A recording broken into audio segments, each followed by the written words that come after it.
गुवाहाटी के एक इलाके में कृत्रिम बाढ़ की समस्या लोगों के लिए सिरदर्द बन गया है। यहाँ सड़क और नाले तो बने, लेकिन जल निकासी की उचित व्यवस्था न होने और कुछ लोगों की लापरवाही की वजह से बीते एक महीने से सड़क पर पानी भरा हुआ है।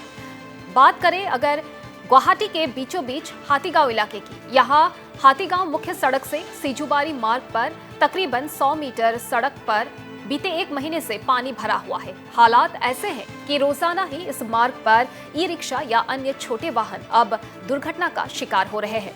हल्की बारिश के बाद ही इस सड़क पर कृत्रिम बाढ़ की स्थिति और अधिक बढ़ जाती है।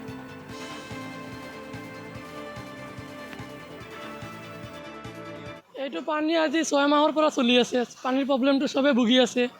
ল'ৰা ছোৱালীবিলাক স্কুলত যাব নোৱাৰে, স্কুলত যোৱাতে পিলপিলি লৈ পৰি থাকে, পৰি কিনে হেৰি আপোনাৰ আজি একজন হাত ভাঙছে, একজনৰ ভৰিত ইঞ্জুৰি হৈছে আৰু গাঁতা আছে চাৰিওফালে। আপোনাৰ গাঁতাৰ পৰা গাড়ী পৰি কিনে আপোনাৰ স্কুলত যাব নোৱাৰে মানুহবিলাক। ল'ৰা ছোৱালীবিলাকৰ প্ৰব্লেম হৈছে, স্কুলত যোৱা মানুহবিলাকে দোকানদাৰী কৰিব নোৱাৰে, বিজনেছ কৰিব নোৱাৰে। আজি চাওক দোকানত বিজনেছ নাই।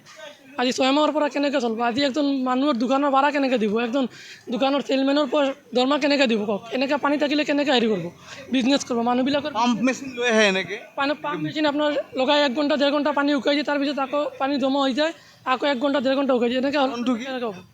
ইয়াৰ কাৰণটো আপোনাৰ ড্ৰেইনৰ কাৰণ। ড্ৰেইনটো আপোনাৰ চফা নকৰে, এইটো আপোনাৰ ব্লক আছে পুৰা। এইটো আচলতে সাগৰ সদৃশ, কাৰণ ইয়াৰ বিষয়ে বৰ্ণনা কৰিবৰ কাৰণে ভাষা নাই আমাৰ হৃদয়ত, কাৰণ আমি ভাষাহীন হৈ পৰিছোঁ। কাৰণ আমাৰ গুৱাহাটী অঞ্চলত আজিৰ ডেটত ক'তো পানী নাই, কিন্তু আমাৰ ইয়াতে একাঠুকে পানী সদায় থাকে। ইয়াৰে ল'ৰা ছোৱালীবিলাক স্কুলত অহা যোৱা কৰিবলৈ বৰ দিগদাৰী হয়। কিছুমান ল'ৰা ছোৱালী হয়তো বাগৰি পৰি যায়, কাপোৰ লেতেৰা হয়, হয়তো ইউনিফৰ্ম নাপায়।